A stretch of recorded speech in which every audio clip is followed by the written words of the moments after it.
ماہ رمضان کا آخری عشرہ چل رہا ہے تو ہر مسلمان جانتا ہے آخری عشرے کی نہایت ہی بہترین فضیلت ہوتی ہے۔ پورے مہینے میں یہ جو 10 دن آخری عشرہ ہوتا ہے کیوں مختلف ہے؟ میرا رب مجھے بخشنا چاہتا ہے، میرا رب مجھے عطا کرنا چاہتا ہے۔ اگر وہ آج دیتا ہے نا تو مجھے کل بھی آنا چاہیے کہ صلاۃ التسبیح کو نا کوشش کرو کہ روزانہ ایک مرتبہ پڑھا جائے۔ اچھا روزانہ پڑھا جائے۔ البتہ پرانے جو لوگ تھے نا وہ نفلی عبادتوں میں شوق رکھتے تھے، جب پڑھانے سے چھٹی ہو جائے نا یہ پڑھنے سے بھی چھٹی کر لیتے۔ بالکل میرا تو یہ محکمہ ہے نا، میں جانتا ہوں۔ جی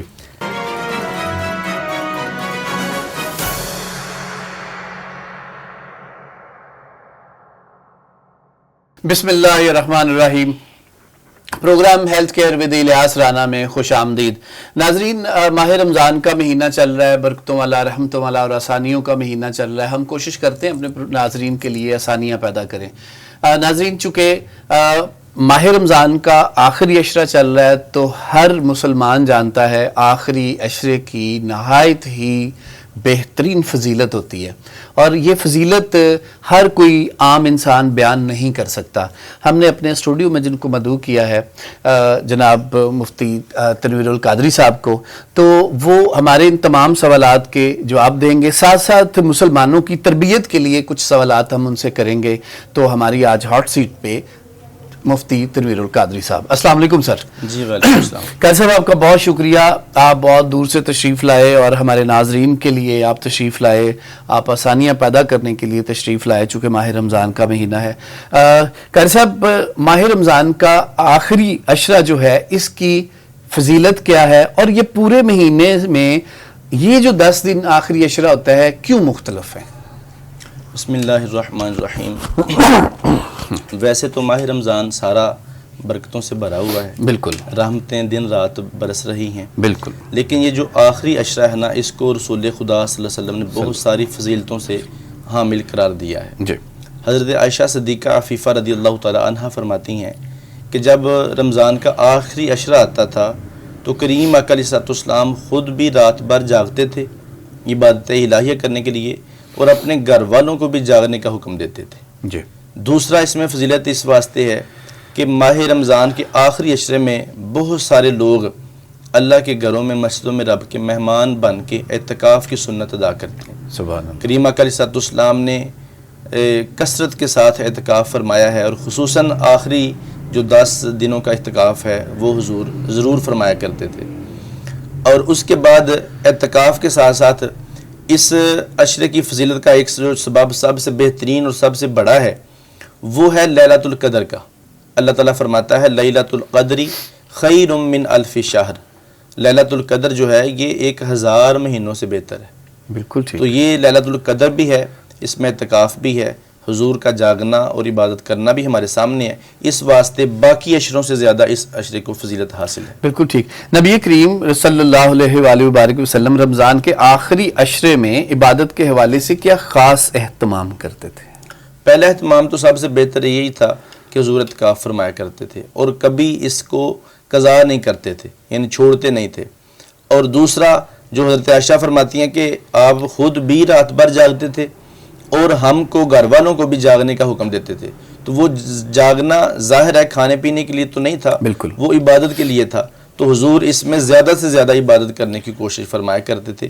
حالانکہ کریم آقا علیہ السلام کو اللہ پاک جل شانہ قرآن میں کہتا ہے یا ایھا المزمل قم اللیل الا قلیلا، اے مزمل کی چادر اوڑھنے والے محبوب، ساری رات نہ کھڑا رہا کر، قیام کیا کر، رات کے تھوڑے حصے میں قیام کیا کر، نصفہ او انقص منہ قلیلا، آدھی رات کر لیا کر یا اس سے بھی آدھا کیا کر۔ اس کے باوجود اللہ تعالیٰ کے پیارے محبوب ساری رات قیام فرماتے ہیں، اور حضرت عائشہ پوچھتی ہیں یا رسول اللہ آپ کیوں کرتے ہیں؟ فرماتے ہیں افلا اکون عبدا شکورا، میں اپنے رب کا شکر گزار بندہ بننا چاہتا ہوں۔ سبحان اللہ۔ اعتکاف کی اہمیت کیا ہے اور اس سے روحانی فوائد کیا حاصل ہوتے ہیں؟ اعتکاف کی اہمیت اس بات سے آپ سمجھیں، حضرت حسین رضی اللہ تعالی عنہ، حسین ابن علی، آپ فرماتے ہیں کہ جو بندہ اعتکاف کرتا ہے 10 دنوں کا، وہ ایسے ہے جیسے اس نے 2 حج اور 2 عمرے ادا فرمائے، یعنی اس کا ثواب 2 حج اور 2 عمروں کے برابر ہے۔ اور اس کے جو فوائد ہیں اس میں فوائد بہت سارے ہیں. یہاں سے شروع کرتا ہوں. پہلا تو بندے کو نا عبادت کرنے میں مزہ آتا ہے اعتکاف کر کے. اس کی وجہ یکسوئی ہوتی ہے, گھر والوں کی فکر نہیں ہوتی, گھر جانے کی جلدی نہیں ہوتی, اور گھر سے بار بار پیغام نہیں آ رہے ہوتے. اس طرح کے بہت سارے دنیاوی معاملات سے بندہ کٹ کے اپنے آپ کو رب کے سامنے پیش کر لیتا ہے, اور اس واسطے اس کی عبادت میں یکسوئی بھی, لذت بھی پیدا ہوتی ہے.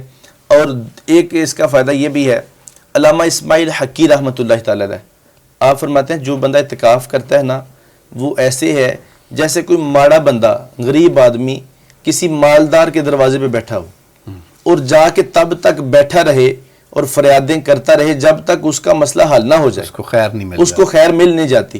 تو یہ جو فقیر ہے رب کے گھر کا, یہ معتکف ہے اعتکاف کرنے والا, وہ بھی گویا ایسے بیٹھا ہے 10 دن کہ یا اللہ تو مجھے معاف کرے گا تو میں جاؤں گا, تو مجھے معاف کرے گا تو میں اٹھوں گا.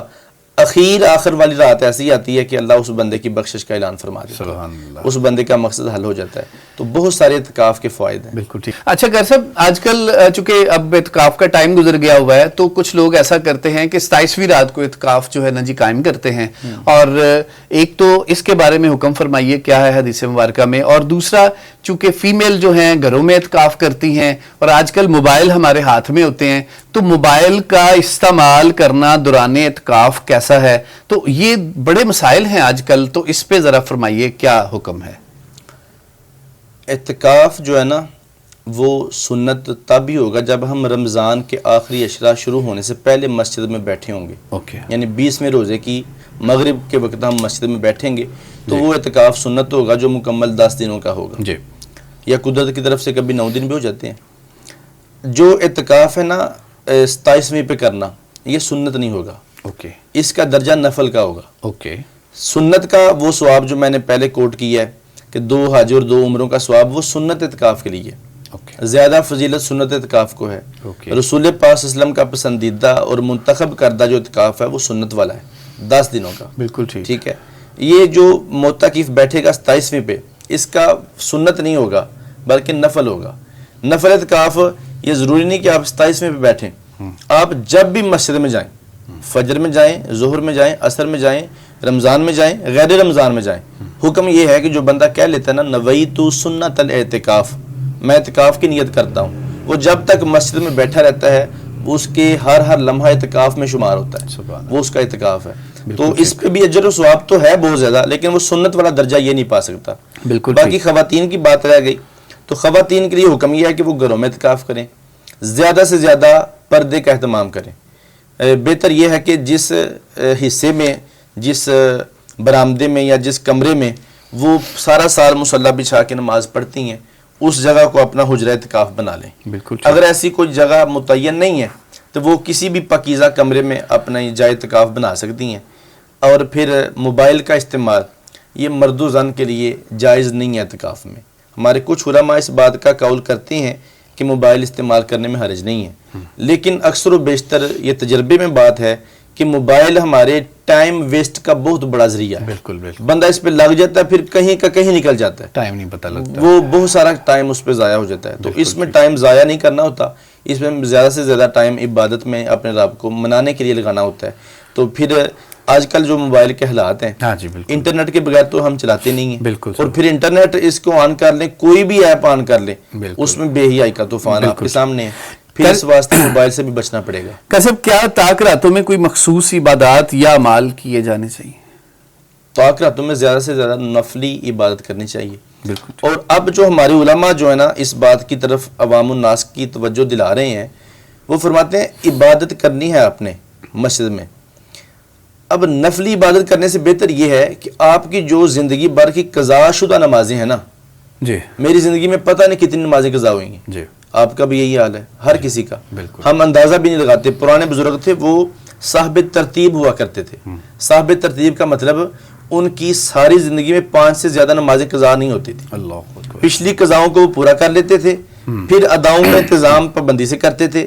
اگر کبھی قضا ہو جاتی تھی تو وہ اس کو ادا کر کے سوتے تھے.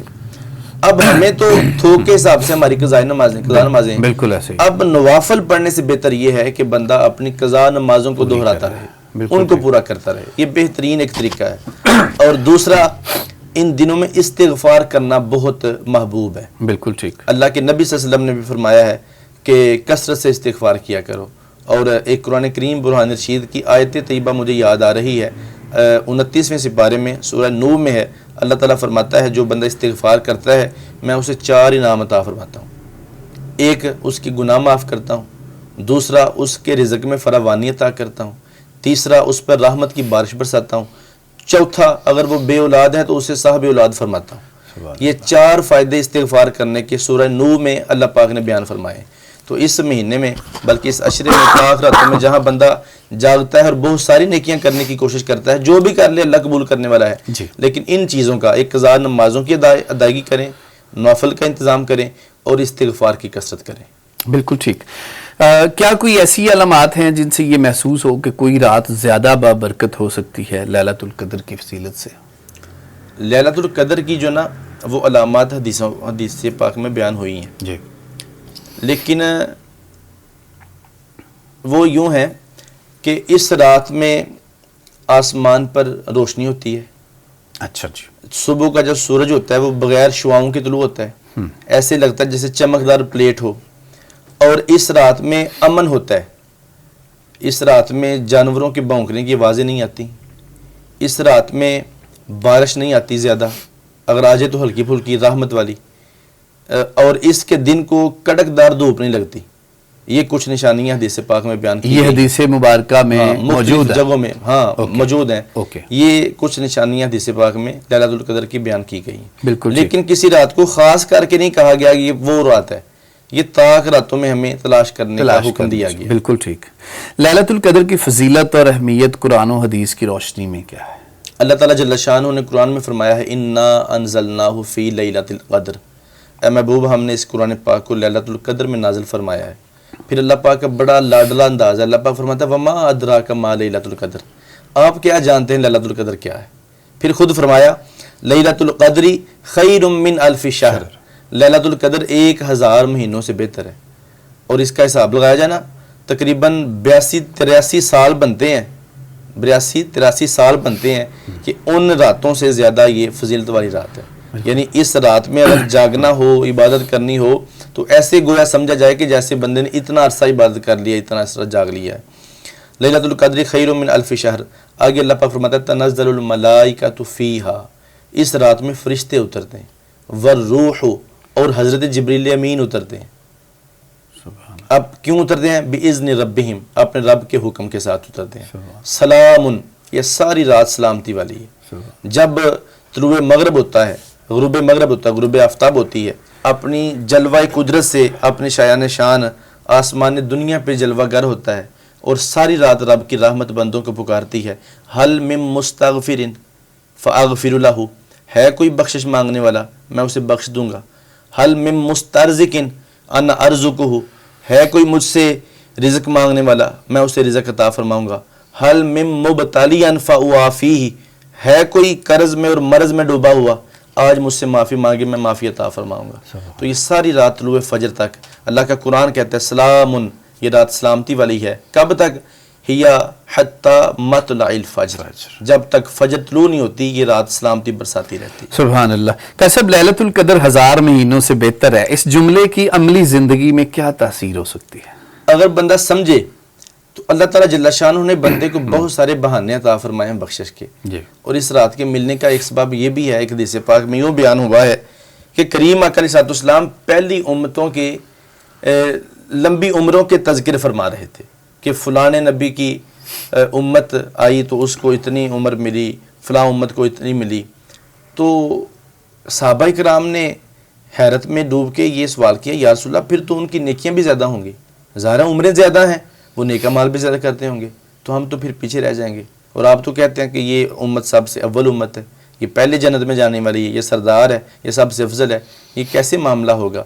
تو آقا کریم علیہ السلام نے وہاں پھر خوشخبری یہ سنائی. یہ 5 راتوں کا ذکر ہے. ایک شب قدر ہے, شب برات ہے, ایک عاشوراء کی رات ہے, اور 2 راتیں عید الفطر اور عید الاضحیٰ والی راتیں ہیں. یہ 5 راتیں بڑی برکت والی ہیں. جو ان راتوں کو جاگ لے گا یا اللہ اپنے رب کو راضی کرنے کی کوشش کرے گا, اللہ تعالیٰ جل شانہ بہت ساری برکتیں اور رحمتیں اس بندے کے حق میں نامہ اعمال میں عطا فرمائے گا. اس سے بندے کو یہ اندازہ ہونا چاہیے اور لگانا چاہیے کہ میرا رب بڑا کریم ہے, میرا رب مجھے بخشنا چاہتا ہے, میرا رب مجھے عطا کرنا چاہتا ہے. اگر وہ آج دیتا ہے نا تو مجھے کل بھی آنا چاہیے, اگر آج میں مانگتا ہوں مجھے کل بھی مانگنا چاہیے. تو اس سے بندے کے زندگی میں ایک مثبت جو ہے وہ پہلو اجاگر ہو سکتا ہے کہ بندے کا دل اگر مطمئن ہو تو وہ عبادت الہی کے لیے اور اللہ کے پاک کی بارگاہ کی طرف راغب ہونا چاہتا ہے. کیسب کیا لیلۃ القدر کو مخصوص عبادات کے ذریعے پہچانا جا سکتا ہے؟ نہیں جی, اس کو عبادت کے ذریعے نہیں پہچانا جا سکتا. اس کی جو نشانیاں پہلے میں نے حدیث پاک سے آپ کے سامنے بیان کی ہیں وہ ہی ہیں, اور اللہ تعالیٰ جل شانہ اپنے نیک بندوں پر اس کا کشف بھی فرما دیتا ہے, ان کو یہ دکھا بھی دیتا ہے. بالکل. ہم تو ٹھہرے گناہگار, ہم نہ کوشش کرتے ہیں اور نہ ہمیں جو ہے وہ حاجت محسوس ہوتی ہے, لیکن اللہ کے کچھ نیک مقرب بندے ہیں جن کو اللہ پاک یہ کشف کر کے عطا فرما دیتا ہے. سبحان اللہ. رمضان کے آخری عشرے میں کون سی عبادات زیادہ فضیلت رکھتی ہیں؟ عبادت درجہ بدرجہ ہیں, اس میں نوافل بھی ہیں اور کثرت استغفار بھی ہے, کثرت درود و سلام بھی ہے, اور پھر صدقہ و خیرات بھی ہے. جس بندے کے پاس جس چیز کی توفیق ہو وہ اس کو میسر ہو, اس کو اپنا لے. اللہ تعالیٰ سب کو قبول کرنے والا ہے. اگر کوئی شخص پورے ماہ رمضان میں عبادت نہ کرے اور آخری عشرے میں اس عبادت کو زیادہ کر لے تو کیا وہ اس جو مقام ہے اس پہ پہنچ سکتا ہے؟ اصل میں نا ایک اس سوال میں وضاحت کی ضرورت ہے. پورے رمضان میں اگر وہ فرض نمازیں نہیں پڑھتا تو یہ سمجھ لے کہ آخری 10 دنوں کی فرض نمازیں پڑھ لیں اور میرا پہلے والا کوٹا پورا ہو جائے گا, تو یہ تو نہیں ہوگا. بالکل ہر دن کی فرض نماز ہر دن کے حساب سے ادا کرنی ہوتی ہے. بالکل. ہاں اگر ایسا ہو کہ وہ آئندہ نماز چھوڑنے سے توبہ کر لے اور پچھلے دنوں کی فرض نمازیں جو چھوٹی ہیں ان کی قضا کر لے تو پھر کچھ امید لگائی جا سکتی ہے کہ اس کا وہ کھاتا پورا ہو جائے گا. بالکل ٹھیک. باقی جو اس عشرے میں اپنا جو آپ نے کہا کہ پچھلی گیپ پورا ہوگا کہ نہیں ہوگا, وہ ایسے ہو سکتا ہے کہ نوافل پڑھے, کیونکہ نوافل جو ہے نا ایک حدیث پاک میں ہے کل قیامت والے دن جہاں فرائض کی ادائیگی میں کمی ہوگی نا وہاں نوافل کے ذریعے اللہ اس بندے کی کمی کو پورا کر دے گا. لیکن فرائض چھوڑنے نہیں ہیں, چھوڑنے سے باز رہنا ہے, نوافل کی کثرت کرتے رہنا ہے, پھر کہیں نہ کہیں کمی ہوگی تو وہ پوری ہو جائے گا. رب کائنات پوری کر دے گا. کیا رمضان کے آخری عشرے کی عبادات کے اثرات سے رمضان کے بعد بھی زندگی پر کچھ مثبت اثرات پڑتے رہتے ہیں؟ اس میں سب سے زیادہ بنیادی جو کردار ہے نا عبادت کے اثرات ہمارے اوپر ظاہر کرنے کی, بالکل وہ بنیادی کردار ہے رزق حلال کا. اگر بندے کے شکم میں رزق حلال موجود ہو جی, وہ عبادت تھوڑی بھی کرے نا اس پہ اثر ہو جاتا ہے. اگر شکم میں رزق حلال نہ ہو, لقمہ حرام اس کے پیٹ میں ہو جی, تو اس کی عبادت زیادہ بھی ہو وہ بھی ضائع ہو جاتی ہے. صحیح مسلم بخاری میں حدیث پاک ہے, کریم علیہ الصلوۃ والسلام فرماتے ہیں ایک بندہ وہ اس کے کپڑے غبار آلود ہوں, اس کے بال بکھرے ہوئے ہوں, داڑھی کے بال جو ہیں وہ بھی غبار آلود ہوں, وہ ایسے محسوس ہو جیسے بڑے لمبے سفر سے آیا ہے, رب کی بارگاہ میں آ کے رو رو کے دعائیں کرے, اور حال یہ ہو اس کے تن پہ لباس بھی حرام کا ہو, اس کے شکم میں لقمہ بھی حرام کا ہو, تو میرا رب اس کی دعاؤں کو کیسے قبول کرے گا؟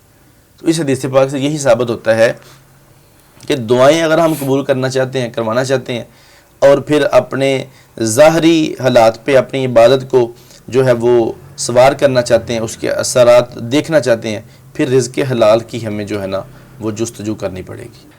میرے جو کویسچنز ہیں وہ اسی کویسچن میں 3-4 باتیں ہیں. ایک تو صلاۃ التسبیح کی اہمیت, پڑھنی چاہیے نہیں پڑھنی چاہیے. دوسرا, لوگ اس کی باقاعدہ اب جماعت کرانا شروع ہو گئے ہیں, تو کیا بہت سارے لوگ اس سے نفی ہے کہ جی جماعت ہوتی نہیں ہے, اس کی نفلی عبادت کی جماعت نہیں ہوتی ہے. ایک تو یہ کہیں سے ثابت ہے کہ نہیں ہے, اور تیسرا کیا ہے کہ آج کل جس طرح سے اب شہروں میں, گاؤں میں, ریموٹ ایریاز میں یہ ٹرینڈ چل پڑا ہے کہ جی باقاعدہ اس کی جو ہے جماعت کرائی جاتی ہے اور بیچ میں ایک بندہ پیچھے بول رہا ہوتا ہے, تو کہیں یہ حدیث سے بھی ثابت ہے یا کہ یہ خود بخود یہ کہیں یہ بدعت تو نہیں ہے؟ یہ جو صلاۃ التسبیح ہے نا اس کی بہت ساری فضیلت ہے جی, اور حضرت عبداللہ ابن عباس سے یا غالباً حضرت عباس سے یہ روایت ہے جی کہ وہ فرماتے ہیں کہ مجھے فرمایا گیا کہ صلاۃ التسبیح کو نا کوشش کرو کہ روزانہ ایک مرتبہ پڑھا جائے، اچھا جی، روزانہ پڑھا جائے۔ اوکے، اگر روزانہ نہیں پڑھ سکتے تو پھر کوشش کریں کہ ہفتے میں ایک مرتبہ پڑھ لی جائے۔ بالکل ٹھیک، اگر ہفتے میں بھی ایک دفعہ نہیں پڑھی جا سکتی پھر کوشش کریں کہ مہینے میں ایک مرتبہ پڑھی جائے۔ اوکے، اگر مہینے میں نہ پڑھی جائے پھر سال میں ایک مرتبہ پڑھی جائے۔ اگر سال میں بھی نہ پڑھی جائے تو پھر کوشش کریں کہ زندگی میں ایک مرتبہ ضرور پڑھی جائے۔ بالکل تو ٹھیک، اس سے ہمیں اندازہ ہوتا ہے کہ یہ کتنی فضیلت والی جو ہے وہ نماز ہے صلاۃ التسبیح۔ اب رہا سوال صلاۃ التسبیح کی جماعت کا، جی بالکل، تو صلاۃ التسبیح کی جماعت یہ جائز نہیں ہے، ضروری نہیں ہے، جی جائز نہیں بلکہ صلاۃ التسبیح کی جماعت ضروری نہیں ہے۔ صلاۃ التسبیح ہو یا کوئی بھی نفلی نماز ہو، جماعت نہیں ضروری، اس کے لیے حکم یہ ہے کہ وہ تنہا تنہا پڑھی جائے، فردن فردن، اکیلے اکیلے پڑھی جائے۔ اور نفلی نمازوں کے لیے اکیلے پڑھنا یہی مشروع ہے، یہی جائز ہے اور یہی زیادہ فضیلت کا باعث ہے، افضل ہے۔ البتہ پرانے جو لوگ تھے نا وہ نفلی عبادتوں میں شوق رکھتے تھے، نفلی عبادتوں کے طریقہ کار کا بھی ان کو پتہ تھا۔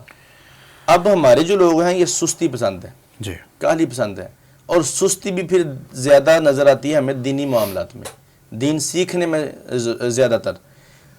ان کو تو نماز عید پڑھنے کا نہیں پتہ، ان کو تو نماز جنازہ پڑھنے کا نہیں پتہ۔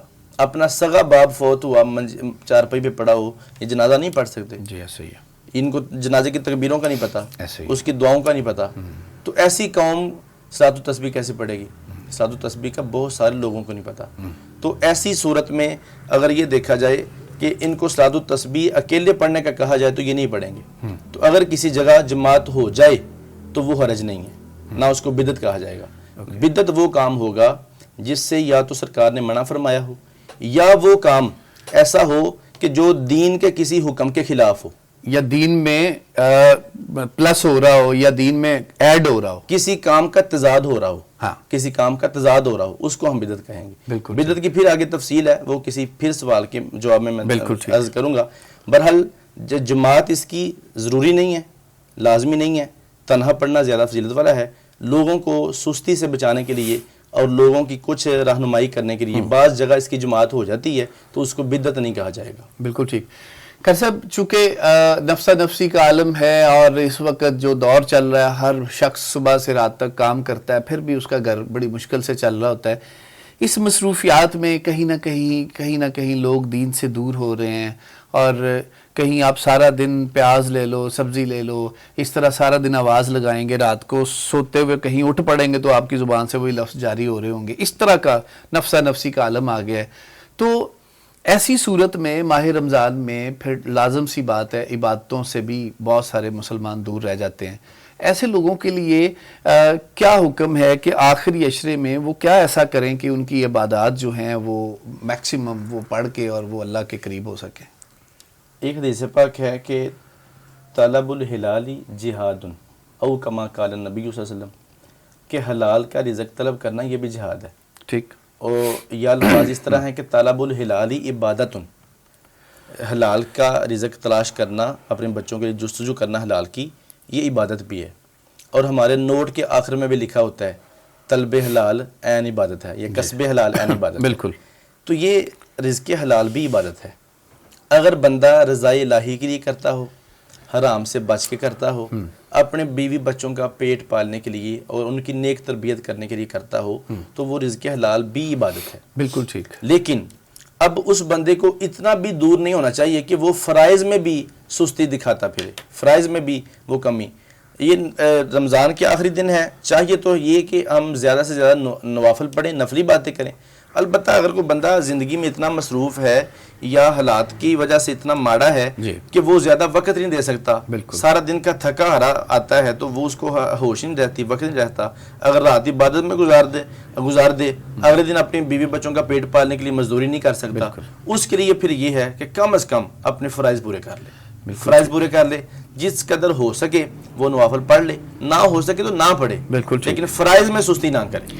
خیر صاحب، ماہ رمضان کے اختتام پر عید کے بعد چونکہ انسان نے، مسلمانوں نے میکسیمم عبادت کی ہوتی ہے، روحانی کیفیت بھی بڑی اچھی ہوتی ہے، اور یہ جو آپ کہہ لیں کہ ایک کیفیت بھی بڑی زبردست ہوتی ہے، تو اس کو کنٹینیو رکھنے کے لیے اس کے تسلسل کے لیے ماہ رمضان کے بعد کیا مصروفیات دین کے حوالے سے رہنی چاہیے تاکہ اس کی جو ہے نا یہ تسلسل ٹوٹے نہ؟ صرف عوام کے اندر نہیں، علماء کے اندر بھی کمی ہے. جب تک نماز پڑھنی پڑے یہ پڑھانی پڑے یہ پڑھتے ہیں، جب پڑھانے سے چھٹی ہو جائے نا یہ پڑھنے سے بھی چھٹی کر لیتے ہیں. بالکل ٹھیک. میرا تو یہ محکمہ ہے نا، میں جانتا ہوں جی. لیکن اس کے لیے جہد مسلسل کی ضرورت ہے. کوئی بھی کام ہے نا اس میں جب جہد مسلسل آ جائے نا تو وہ آپ کی زندگی کا حصہ بن جاتا ہے، روٹین بن جاتی ہے. آپ صبح دفتر جاتے ہیں، یہ آپ کی روٹین ہے. اس کے لیے آپ کو محنت کرنی پڑتی ہے، اٹھنا پڑتا ہے، اپنے آپ کو تیار کرنا پڑتا ہے، اسکول والی آفس والی وردی پہننی پڑتی ہے، اس کے لیے توضع کرنا پڑتا ہے. تو اس طرح ہم جب عبادت کے لیے واسطے بھی جہد مسلسل کریں گے اور پھر ساتھ نیت خالص کا ہونا بھی شرط ہے. نیت خالص ہو، جہد مسلسل ہو، اور تیسری چیز کو شامل کر لیں رزق حلال ہو، تو پھر ہم عبادت میں سارا سال لگے رہیں گے. رزق حلال اتنا ضروری ہے کہ بابا بلے شاہ رحمۃ اللہ تعالیٰ علیہ کا شعر ہے، وہ فرماتے ہیں 5 رکن اسلام دے تے 6واں رکن ٹوک بلیا. ٹوک کہتے ہیں کھانے کو، ٹکر حلال کا رزق. کہتے ہیں 5 رکن اسلام دے تے 6واں رکن ٹوک بلیا. جی یہ 6واں نہ ملے تے 5 جاندے نہیں مک بلیا. اللہ. یعنی اگر رزق حلال نہ ہو پھر کوئی وہ بھی ختم کوئی چیز نہیں رہتی. بندہ کرتا بھی رہے اس کے پلے نہیں پڑتا. تو رزق حلال کھانے سے نا بندے کے دل میں نور پیدا ہوتا ہے، بندے کا عبادت میں دل لگتا ہے، عبادت کی لذت اور چاشنی بندے کو محسوس ہوتی ہے.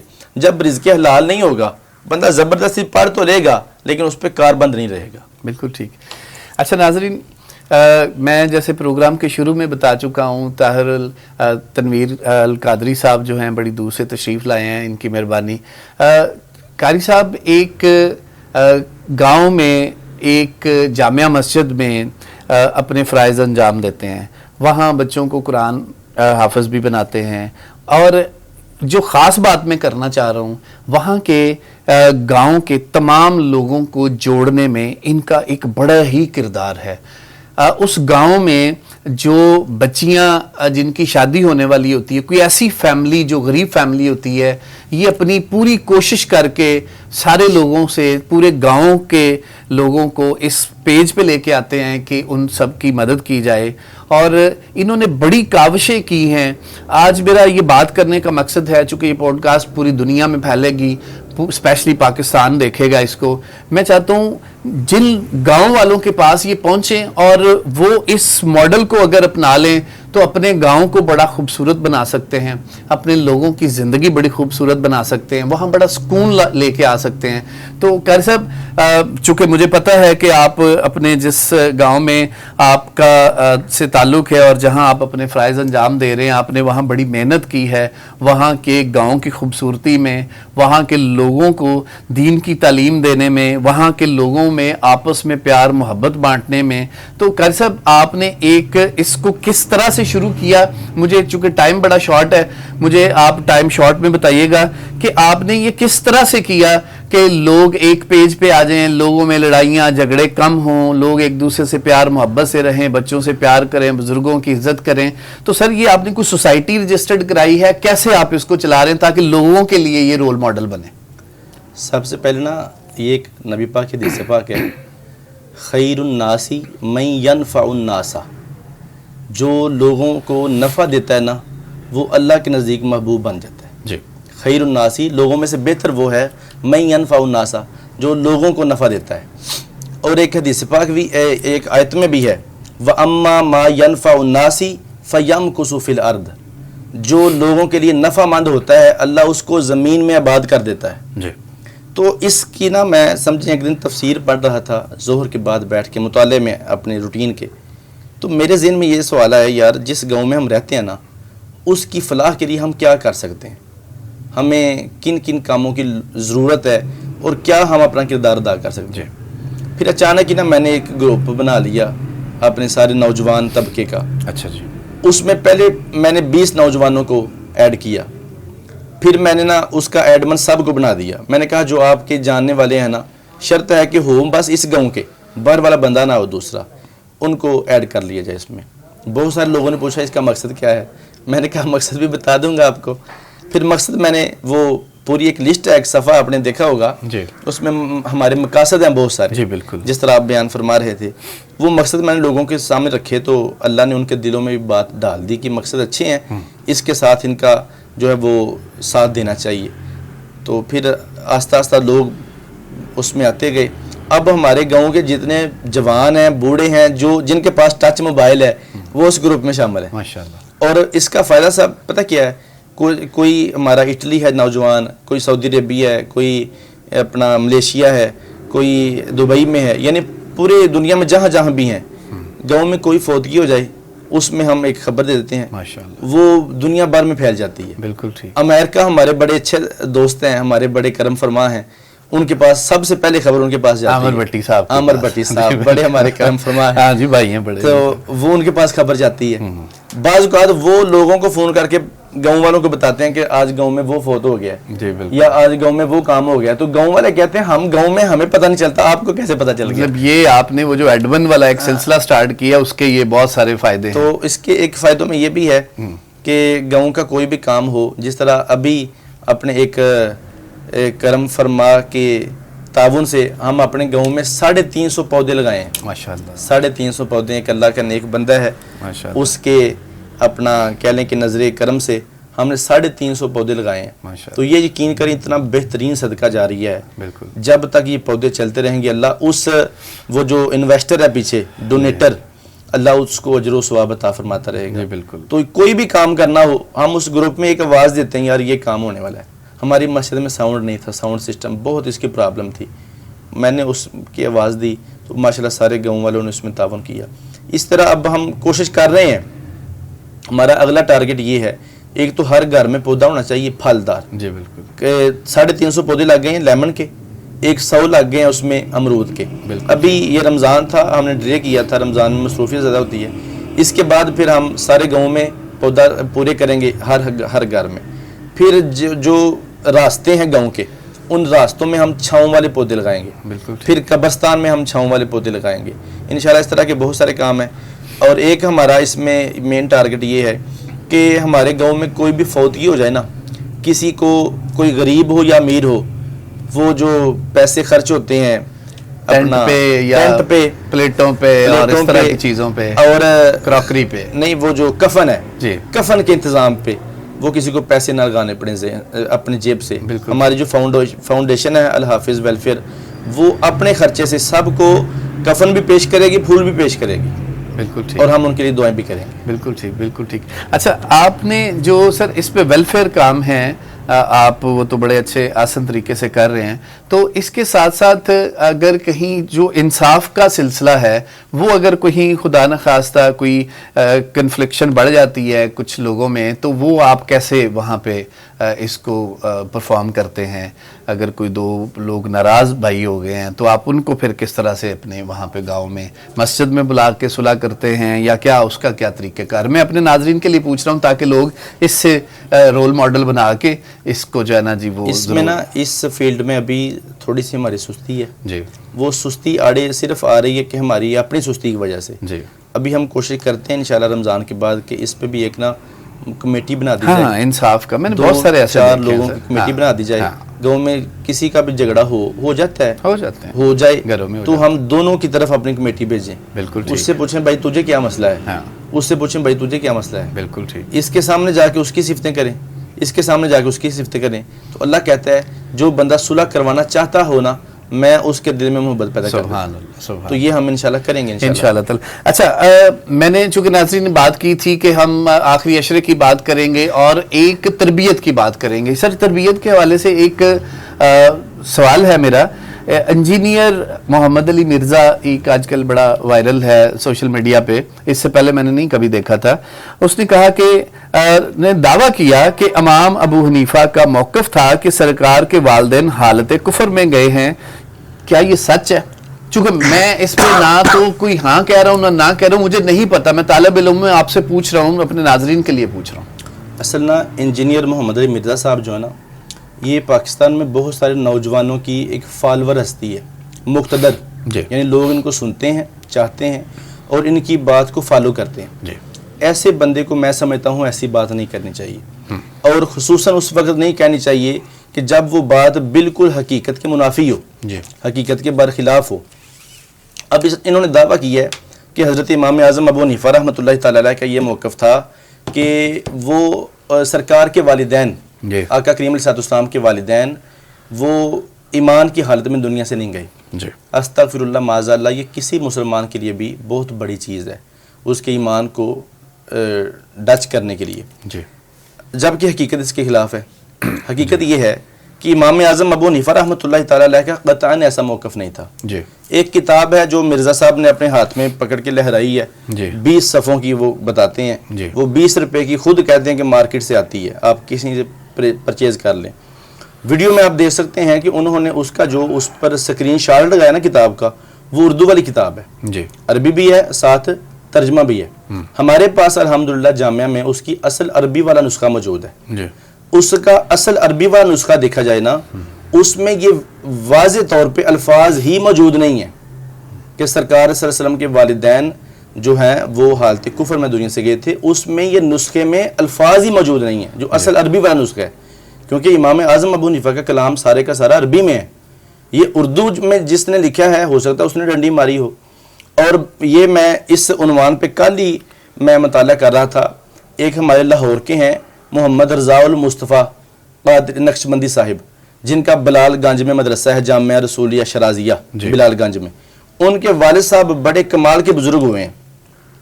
ان کی کتاب ہے، انہوں نے اس کتاب میں لکھا ہے، وہ فرماتے ہیں امام اعظم ابو حنیفہ کے طرف یہ بات غلط منسوب کی گئی ہے، انہوں نے نہیں لکھی. اور اس کی تائید میں وہ 10-12 محدثین کے نام لکھتے ہیں، امام حجر اسقلانی رحمۃ اللہ تعالی علیہ جیسے، امام فخر الدین رازی جیسے. وہ فرماتے ہیں ان سارے محدثین نے اس بات کا رد کیا ہے کہ یہ بات امام صاحب نے نہیں کہی، یہ کسی نے ان کی طرف غلط منسوب کی ہے. جی اور پھر یہ مرزا صاحب فرماتے ہیں اپنے پوڈ کاسٹ میں، وہ کہتے ہیں کہ ملا علی قاری رحمۃ اللہ تعالی علیہ نے اس کا دفاع کیا. جی ملا علی قاری رحمۃ اللہ تعالی علیہ نے اسی چیز کا دفاع کیا تھا یا اسی چیز کی تائید کی تھی جو امام صاحب کی طرف غلط منسوب کی گئی ہے، حالانکہ امام صاحب کا اس طرح کا موقف نہیں ہے. ملا علی قاری نے اس پر اپنا موقف دیا تھا کہ سرکار کے والدین معاذ اللہ حالت کفر میں گئے ہیں، لیکن ملا علی قاری کے استاذ ہیں امام ابن حجر اسقلانی رحمۃ اللہ تعالی علیہ. اس بات کو صاحب نبراس نے اپنی کتاب میں لکھا ہے. نبراس نا یہ شرح قائد کی شرح ہے اور یہ بڑی کمال کی کتاب ہے علم الکلام کی، یہ عربی میں ہے مکمل. اس نبراس میں وہ امام ابن حجر اسقلانی کو کوڈ کر کے فرماتے ہیں جب ملا علی قاری نے یہ موقف اختیار کیا نا سرکار کے والدین معاذ اللہ کفر میں گئے ہیں، جی تو امام حجر اسقلانی یہ ملا علی قاری کے استاد ہیں. جی وہ فرماتے ہیں میں نے خواب دیکھا، خواب میں دیکھتا ہوں کہ ملا علی قاری چھت سے گر گیا ہے اور اس کی ٹانگ ٹوٹ گئی ہے، اور آواز آتی ہے کہ یہ اس تیری گستاخی کا بدلہ ہے جو تو نے نبی پاک کے والدین کے بارے میں کی ہے. فرماتے ہیں صبح ہوئی تو مجھے خبر پہنچی کہ واقعی ملا علی قاری جو ہے وہ چھت سے گرے ہیں اور اس کی ٹانگ ٹوٹ گئی ہے. فرماتے ہیں میں نے ان کو اپنے پاس بلایا یا ان کے پاس گیا تو میں نے جا کے بتایا بیٹا میں نے خواب میں دیکھا تھا، یہ کوئی کہنے والا کہتا ہے کہ تیری گستاخی کا یہ خمیازہ ہے اور تجھے اللہ پاک نے یہ سزا عطا فرمائی ہے. وہ انہوں نے پھر بعد میں توبہ کر لی، ملا علی قاری نے توبہ کر لی. اور ان کی بعد میں ایک کتاب ہے شرح الشفا، امام قاضی ایاز مالکی کی کتاب ہے شفا شریف، اس کی شرح لکھتے ہیں، اس کا نام ہے شرح الشفا، عربی میں کتاب ہے.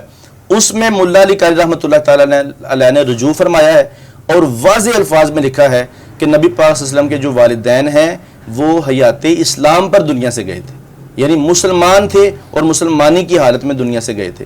تو اب سوال یہ ہے کہ مرزا صاحب کی اگر اتنی تحقیق نہیں ہوتی، ویسے انہوں نے اپنی اکیڈمی کا نام رکھا ہوا ہے ریسرچ اکیڈمی.